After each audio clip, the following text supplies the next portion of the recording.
Administrativando Abogados.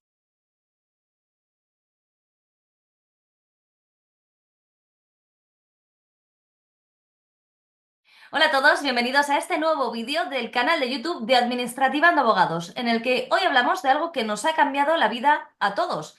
Vamos a hablar de la administración electrónica y para ello contamos con Gustavo, asociado senior en Administrativando Abogados. Hola Gustavo. Hola Blanca, ¿qué tal? ¿Cómo estás? Muy bien, muchas gracias por acompañarnos porque queríamos hablar contigo en concreto sobre este tema para ver si nos podías explicar en qué momento la administración pública se suma al carro de lo digital, favoreciendo un poco que todos los ciudadanos puedan relacionarse con ella independientemente de donde estén. Claro que sí, Blanca. Bueno, en primer lugar, tenemos que tener en cuenta que la administración electrónica o la administración digital, como queramos llamarla, se ha convertido en uno de los grandes hitos de la relación entre la administración y el ciudadano.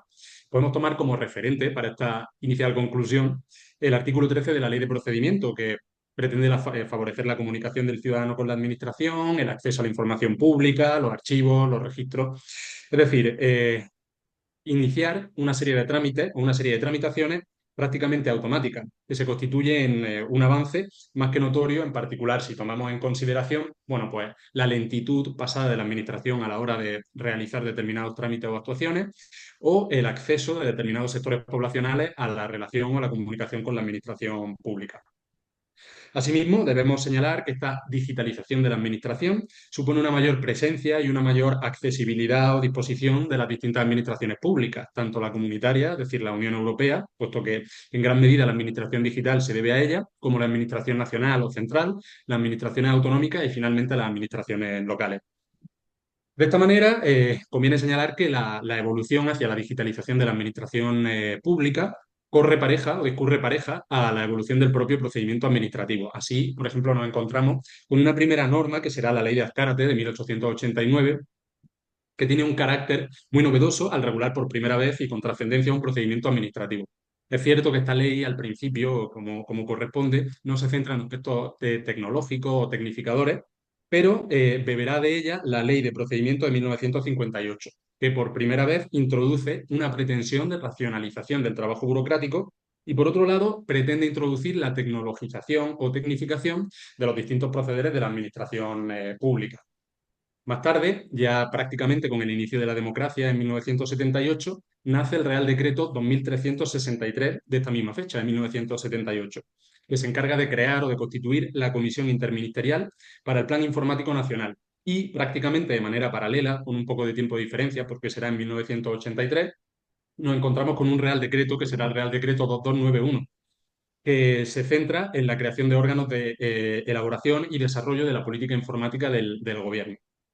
Sin embargo, a pesar de esta inicial andadura en el ámbito tecnológico de la Administración, el principal referente, por el carácter novedoso, lo constituye la Ley 30.1992, de 26 de noviembre, que es la Ley de régimen jurídico de las administraciones públicas y del procedimiento administrativo común, y que se trata, pues bueno, de una norma fundamental o señera en el ámbito de la administración pública. Esta ley 3092, la ley de régimen jurídico, responde ya al modelo constitucional de manera plena. ¿Y por qué decimos que responde al modelo constitucional? Porque introduce por primera vez la descentralización. La descentralización se convierte en clave. Es clave tanto desde el punto de vista de la propia organización administrativa como desde el punto de vista de la penetración del carácter digital de la administración. Porque en definitiva la descentralización no es más que la transferencia de una serie de competencias que anteriormente y basada en un modelo más unificado estaban en la administración central y ahora se dispersan y van a la administración autonómica y a la administración local, con lo cual pues proliferan la necesidad de relaciones entre las distintas administraciones y los ciudadanos. Así, la Ley 3092 nace desde su exposición de motivos con una clara vocación de apertura y de tecnificación de la Administración, introduciendo por primera vez el impulso del empleo y la aplicación de técnicas y medios informáticos y electrónicos, la creación de un sistema de intercambio o de intercomunicación y coordinación de registros y, por otra parte, el inicio de una relación electrónica con la Administración. De manera paralela, si bien un poco posterior, el Real Decreto 263 del 96 se centrará en las técnicas informática y telemática, pero con una salvedad, y es que no reconoce, a pesar de la importancia que tiene la administración digital ya en este momento, un derecho del ciudadano a relacionarse electrónicamente con la administración. Debe señalarse que no solo serán las propias normas de procedimiento administrativo las que se encarguen de tecnificar a la administración, sino que nos encontramos con una serie de normativas que podrían considerarse aledañas, que se encargan de llevar a cabo o efectuar este proceso. Así está o destaca la Ley 24/2001 de medidas fiscales, administrativas y del orden social, que será la encargada de modificar a la Ley 3092, esta ley que hemos estado comentando antes, que es la Ley de Régimen Jurídico y que es el buque insignia de la Administración en ese momento. Y esta modificación se lleva a cabo en dos sentidos. Por una parte, se crean por primera vez unos registros telemáticos plenamente operativos y por otro lado, permite que por orden del ministro competente, es decir, ya aquí estamos hablando de distintos órganos dentro de las administraciones, se imponga la obligación de presentar solicitudes y determinadas comunicaciones con carácter electrónico o telemático. Como ya hemos señalado antes, estas normas aledañas son muy abundantes. Podemos encontrarnos, por ejemplo, con otra normativa fundamental, no ya en este tiempo, sino incluso en la actualidad, que es la Ley 58/2003, General Tributaria, que a todos nos toca de alguna manera, y que introduce técnicas y medios electrónicos. Por otro lado, nos encontramos también con la Ley 59/2003, que introduce la firma electrónica. A día de hoy la firma electrónica está totalmente consolidada, pero estamos hablando del año 2003. Es decir, son conceptos que a la ciudadanía va a costarle un poco de trabajo incorporar, pero que a día de hoy constituyen la moneda común en la actuación de la Administración y del ciudadano. También nos encontramos con la creación de registros electrónicos a través del Real Decreto 209/2003, que es coetáneo prácticamente a la ley que se encargaba de regular la firma electrónica. Pero, llegado a este punto, nos encontramos con el segundo peldaño en el ámbito de la tecnificación o tecnologización, si se quiere, de la administración pública, que será la Ley 11/2007 de acceso electrónico de los ciudadanos a los sectores públicos. Esta norma se encarga de introducir por primera vez el derecho de relación electrónica con la administración pública. Es decir, aquí nos encontramos con el verdadero hito. Aquí es donde se puede decir que la administración pública da un salto cualitativo que la lleva pues, de un procedimiento muy burocrático, un procedimiento muy pesado y que muchas veces se corresponde pues, a estos patrones o a estos clichés que todavía se siguen escuchando en la actualidad, a una administración plenamente tecnificada. Es decir, nos encontramos con la introducción de determinados aspectos como el derecho de relación, la identificación y la autenticación o la plena operatividad de los registros electrónicos. Es decir, como señalaba antes, conceptos que en ese momento no sonaban para nada y que actualmente están totalmente consolidados y que constituyen el día a día en la actividad de la Administración.